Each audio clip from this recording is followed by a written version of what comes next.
November 23, 2024 ಮಧ್ಯಾಹ್ನ ಹತ್ತತ್ರ 12:30. ಈ ವಿಡಿಯೋದಲ್ಲಿ ಕಾಣ್ತಾ ಇರೋ ಇಬ್ರು ಕಪಲ್ಸು ನಮ್ಮ ಬೆಂಗಳೂರು ಇಂದಿರಾನಗರಲ್ಲಿರೋ ರಾಯಲ್ ಲಿವಿಂಗ್ ಹೋಟೆಲ್ಗೆ ಚೆಕ್ ಇನ್ ಆಗ್ತಾರೆ.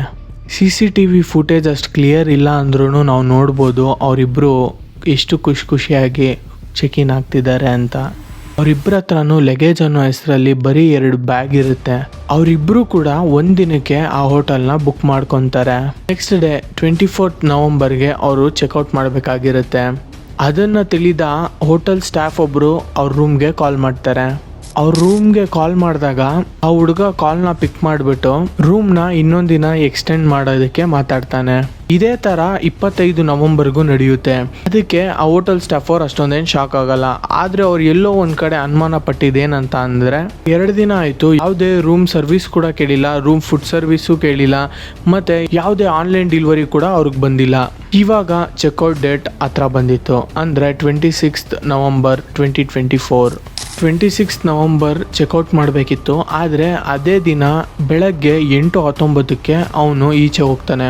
ಹೋಟೆಲ್ ಸ್ಟಾಫು ಆ ಹುಡುಗ ಈಚೆ ಹೋಗಿದ್ದನ್ನ ಗಮನಿಸ್ತಾರೆ. ಆದರೆ ಅವನು ಬ್ಯಾಗ್ ಏನು ತಗೊಳ್ದೆ ಹೋಗ್ತಿರೋ ಕಾರಣ ಹೋಟೆಲ್ ಸ್ಟಾಫ್ ಅವ್ರು ಏನೂ ಅನುಮಾನ ಪಡಲ್ಲ. ಕವರ್ ಆದಮೇಲೆ 12:15ಕ್ಕೆ ರಿಸೆಪ್ಷನಲ್ಲಿ ಕೂತಿರೋ ವ್ಯಕ್ತಿಗೆ ಗೊತ್ತಾಗುತ್ತೆ ಅವ್ರದ್ದು ಇವತ್ತು ಚೆಕ್ಔಟ್ ಡೇಟ್ ಅಂತ.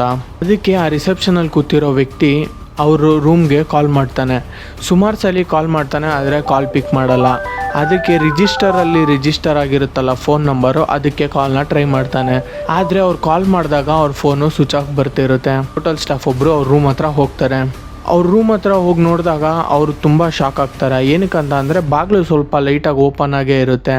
ಸ್ವಲ್ಪ ಬಾಗಿಲು ಓಪನ್ ಇದ್ದಿದ್ದ ಕಾರಣ ಹೋಟೆಲ್ ಸ್ಟಾಫ್ ಅವ್ರು ಓಪನ್ ಮಾಡೋಕೆ ಹೋಗ್ತಾರೆ. ಏನೋ ರೂಮಿಂದ ಕೆಟ್ಟ ಸ್ಮೆಲ್ ಬರ್ತಿರುತ್ತೆ. ಆ ಹೋಟೆಲಿನ ಸ್ಟಾಫ್ ಏನಿದೆ ಈ ರೀತಿ ಸ್ಮೆಲ್ ಬರ್ತಿದೆಯಲ್ಲ ಅಂತ ಒಳಗಡೆ ಹೋಗಿ ನೋಡ್ತಾರೆ. ಆದರೆ ಅಲ್ಲಿ ಆ ಹುಡುಗಿ ಡೆಡ್ ಬಾಡಿ ಇರುತ್ತೆ. ಇದನ್ನು ನೋಡಿದ ಹೋಟೆಲ್ ಸ್ಟಾಫು ಬೇಗ ಓಡೋಗಿ ಮಿಕ್ಕಿದ ಸ್ಟಾಫ್ ಎಲ್ಲ ತಿಳಿಸಿ ಮತ್ತು ಪೊಲೀಸವ್ರಿಗೂ ಕೂಡ ತಿಳಿಸ್ತಾರೆ. ನೋಡ್ತಾ ಆ ಹೋಟೆಲ್ಲು ಕ್ರೈಮ್ ಸೀನ್ಗೆ ಕನ್ವರ್ಟ್ ಆಗ್ತಾ ಬರ್ತಿತ್ತು. ಬೆಡ್ ಮೇಲೆ ಬಿದ್ದಿದ್ದ ಬಾಡಿ ಡಿಕಂಪೋಸ್ ಆಗಿದ್ದ ಕಾರಣ ಒಂದಂತೂ ಕನ್ಫರ್ಮ್ ಇತ್ತು, ಈ ಮರ್ಡರ್ ತುಂಬಾ ಮುಂಚೆ ನಡೆದಿದ್ದು ಅಂತ. ಆ ರಿಜಿಸ್ಟರಲ್ಲಿ ಇದ್ದ ಐಡೆಂಟಿಟಿ ಪ್ರೂಫ್ ನೋಡಿದ್ಮೇಲೆ ಗೊತ್ತಾಗುತ್ತೆ ಆ ಹುಡುಗಿ ಹೆಸರು ಮಾಯಾ ಗೆಗೋಯಿ ಮತ್ತು ಆ ಹುಡುಗನ ಹೆಸರು ಆರವ್ ಹೆನೋಯಿ ಅಂತ. ಪೊಲೀಸವರು ಒಂದು ಕಡೆ ಆ ಬಾಡಿನ ಪೋಸ್ಟ್ ಮಾರ್ಟಮ್ಗೆ ಕಳಿಸಿದ್ರೆ, ಇನ್ನೊಂದು ಕಡೆ ಅಲ್ಲಿ ಹತ್ರ ಇದ್ದಿದ್ದ CCTV ಫುಟೇಜಸ್ನೆಲ್ಲ ತೆಗಿಯಕ್ಕೆ ಹೇಳ್ತಾರೆ. 19 ವರ್ಷದ ಮಾಯಾ ಗೆಗೋಯಿ ಗುವಾಹಟಿ ಆಸಾಮಲ್ಲಿ ವಾಸ ಮಾಡ್ತಿರ್ತಾರೆ. ಸ್ವಲ್ಪ ವರ್ಷಗಳಿಂದನೇ HSR ಲೇಔಟಲ್ಲಿ ಅವರು ಮತ್ತು ಅವ್ರ ಅಕ್ಕ ಒಂದು ಅಪಾರ್ಟ್ಮೆಂಟಲ್ಲಿ ಇರ್ತಾರೆ. ಮಾಯಾ ಕೋರ್ಮಂಗ್ಲಲ್ಲಿರೋ ಒಂದು ಎಜುಕೇಟೆಡ್ ಫರ್ಮಲ್ಲಿ ಸ್ಟೂಡೆಂಟ್ ಕೌನ್ಸಿಲರ್ ಆಗಿ ಕೆಲಸ ಮಾಡ್ತಿರ್ತಾಳೆ. ಮಾಯಾಗೆ ಸೋಷಿಯಲ್ ಮೀಡಿಯಾ ಮೇಲೆಲ್ಲ ತುಂಬ ಇಂಟ್ರೆಸ್ಟ್ ಇರುತ್ತೆ. ಅವಳದೊಂದು ಯೂಟ್ಯೂಬ್ ಚಾನಲ್ ಕೂಡ ಇರುತ್ತೆ. ಅದರಲ್ಲಿ ಅವಳು ಬ್ಯೂಟಿ ಮತ್ತು ಕಾಸ್ಮೆಟಿಕ್ ಪ್ರಾಡಕ್ಟ್ಸ್ ಬಗ್ಗೆ ರಿವ್ಯೂ ಮಾಡ್ತಿರ್ತಾಳೆ. ಇನ್ನೊಂದು ಕಡೆ ಪೊಲೀಸವರು ಅರವ್ನ ಹುಡುಕಕ್ಕೆ ಪ್ರಯತ್ನ ಪಡ್ತಿರ್ತಾರೆ. ಆವಾಗ ಅವ್ರಿಗೆ ಗೊತ್ತಾಗುತ್ತೆ ಅರವ್ ಕೇರಳದಲ್ಲಿರೋ ಕಣ್ಣೂರವನು ಅಂತ.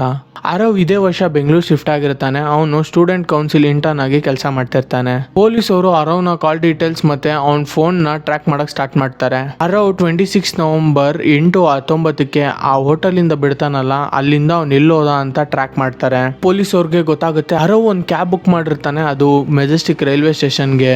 ಅರವ್ ಫೋನು ಮಧ್ಯ ಆನು ಆಫು ಆಗ್ತಿತ್ತಂತೆ. ಮೋಸ್ಟ್ಲಿ ಅವನೇನಾದರೂ ಆನ್ಲೈನ್ ಪೇಮೆಂಟ್ ಮಾಡೋಕೆ ಆ ಥರ ಮಾಡ್ತಿದ್ನೋ ಏನೋ.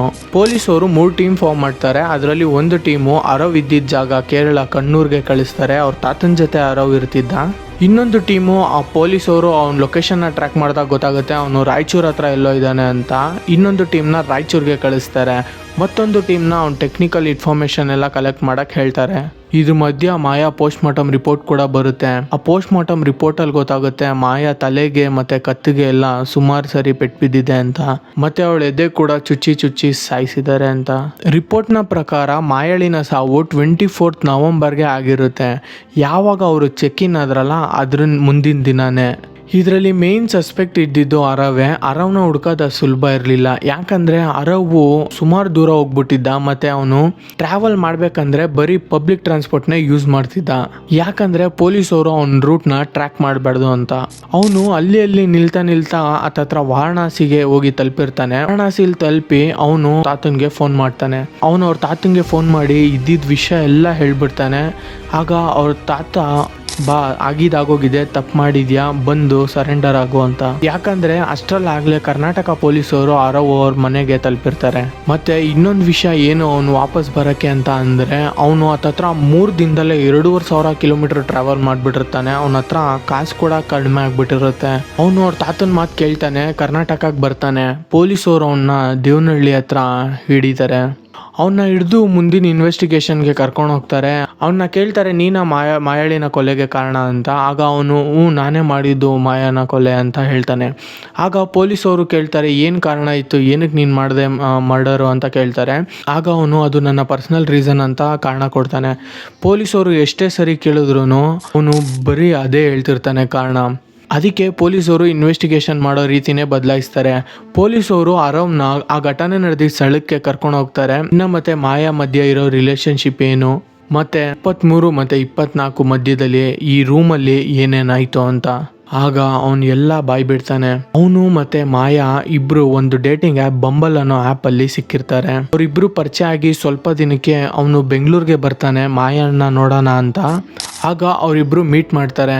ಯಾರೋ ಒಬ್ರು ಹೊಸ ವ್ಯಕ್ತಿ ಮಾತಾಡಿಸ್ತಿದ್ದಾರೆ, ಅವನ್ನ ಕೇರ್ ಮಾಡ್ತಿದ್ದಾರೆ ಅನಿಸಿದಾಗ ಅವನಿಗೆ ತುಂಬ ಖುಷಿ ಆಗುತ್ತೆ.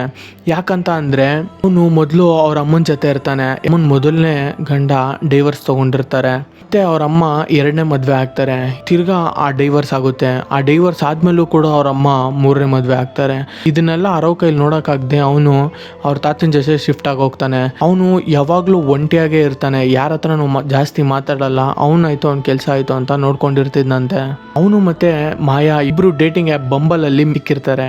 ಅರವು ಈ ಇನ್ಸಿಡೆಂಟ್ ನಡೆಯೋಕ್ಕಿಂತ 8 ತಿಂಗಳು ಮುಂಚೆ ಬೆಂಗಳೂರಿಗೆ ಶಿಫ್ಟ್ ಆಗಿರ್ತಾನಂತೆ. ಅದು ಮಾಯಾಳಿಂದ. ಮಾಯಾನೇ ಅವಳಿಗೆ ಕೆಲಸ ಕೂಡ ಕೊಡ್ಸಿರ್ತಾಳಂತೆ. ಅರವು ಇಲ್ಲಿ ಬೆಂಗಳೂರಲ್ಲಿ ಒಂಟಿಯಾಗೇ ಇರ್ತಾನೆ. ಅವನು ಮಾಯಾನ ಕೇಳ್ತಾನೆ, ನಾವಿಬ್ರು ಲಿವ್ ಇನ್ ರಿಲೇಷನ್ಶಿಪ್ಪಲ್ಲಿ ಇರಬಾರ್ದು ಅಂತ. ಆಗ ಮಾಯಾ ಅದಕ್ಕೆ ಒಪ್ಕೊಳ್ಳಲ್ಲ. ಇವನ್ ನೇಚರು ಇಂಟ್ರೋವರ್ಟು, ಯಾವಾಗ ಅವ್ನು ಇರೋದು. ಆದರೆ ಮಾಯಾ ಆ ಥರ ಅಲ್ಲ, ಎಲ್ಲರ ಜೊತೆ ನಗ್ನಗ್ತಾ ಖುಷಿಯಾಗಿರ್ತಿದ್ಲು.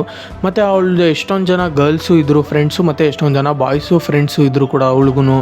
ಆರವ್ಗೆ ಎಲ್ಲೋ ಒಂದು ಕಡೆ ಇನ್ಸೆಕ್ಯೂರಿಟಿ ಫೀಲ್ ಆಗುತ್ತೆ.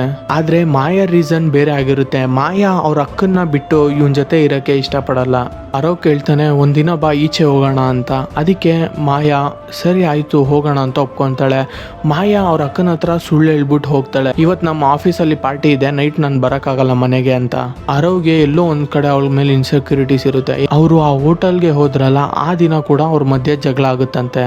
ಅವನು ಅಲ್ಲಿ ರಿಜಿಸ್ಟರ್ ಮಾಡಿಸುವಾಗ ಮಾಯಾ ಅವಳು ಫೋನ್ ಯೂಸ್ ಮಾಡ್ಕೊಂಡು ಕೂತಿರ್ತಾಳೆ. ಆರವ್ಗೆ ಡೌಟ್ ಬಂದು ಕೇಳ್ತಾನಂತೆ, ಯಾರ ಜೊತೆ ಮೆಸೇಜ್ ಮಾಡ್ತಿದ್ಯಾ ಅಂತ. ಆಗ ಮಾಯಾ ಹೇಳ್ತಾಳೆ, ನಾನು ಯಾರ ಜೊತೆ ಮೆಸೇಜ್ ಮಾಡ್ತಿಲ್ಲ, ಹಾಗೆ ಫೋನ್ ಯೂಸ್ ಮಾಡ್ತಿದ್ದೆ ಅಂತ. ಸ್ವಲ್ಪ ಆರ್ಗ್ಯುಮೆಂಟ್ ಬೆಳೆಯುತ್ತೆ. ಅಲ್ಲೇ ಆರ್ಗ್ಯುಮೆಂಟ್ ಬೆಳೀತಾ ದೊಡ್ಡ ಜಗಳ ಆಗುತ್ತೆ ಅವರಿಬ್ಬರ ಮಧ್ಯ ಜಗಳ ಆಗಿ ಅವರಿಬ್ಬರು ಕೂಡ ಹೊಡೆದಾಡ್ತಾರೆ. ಅರವು ಒಂದು ನೈಲಾನ್ ದಾರ ಮತ್ತು ಒಂದು ಚಾಕು ಬುಕ್ ಮಾಡಿರ್ತಾನೆ ಆನ್ಲೈನ್ ಡೆಲಿವರಿ ಆ್ಯಪಿಂದ. ಅರವು ಅವಳನ್ನ 24ನೇ ದಿನ ಮರ್ಡರ್ ಮಾಡ್ತಾನೆ. ಅರವ್ ಹೇಳ್ತಾನೆ, ನಾನು ಚಿಕ್ಕ ವಯಸ್ಸಿಂದ ಎಲ್ಲರನ್ನೂ ಕಳ್ಕೊತಾನೆ ಬಂದೆ, ಎಲ್ಲಿ ಇವಳನ್ನ ಕೂಡ ಕಳ್ಕೊಂಬಿಡ್ತೀನೋ ಅನ್ನೋ ಡೌಟು ಅವನ್ನ ಈ ಕೊಲೆ ಮಾಡಂಗೆ ಮಾಡ್ತು. ಆದರೂ ಅವನು 2 ದಿನ ಆ ಡೆಡ್ ಬಾಡಿ ಜೊತೆನೇ ಉಳಿತಾನೆ. ಅವನು ಆ 2 ದಿನದಲ್ಲಿ ಅವನು ಕೂಡ ಅನ್ಕೊತಾನಂತೆ, ನನ್ನ ಪ್ರಾಣ ನಾನೇ ತಗೋಬೇಕು ಅಂತ. ಆದರೆ ಅವನಿಗೆ ಧೈರ್ಯ ಬರಲಿಲ್ವಂತೆ. ಇದಿಷ್ಟು ಕ್ರೀಪಿ ಆಗಿದೆ ಅಲ್ವಾ ಸ್ಟೋರಿ. ಯಪ್ಪ, ಇದಿಷ್ಟು ಇವತ್ತಿನ ಈ ಕತೆ ಆಗಿತ್ತು. ಇದು ಮೊದಲನೇ ಟ್ರೈ.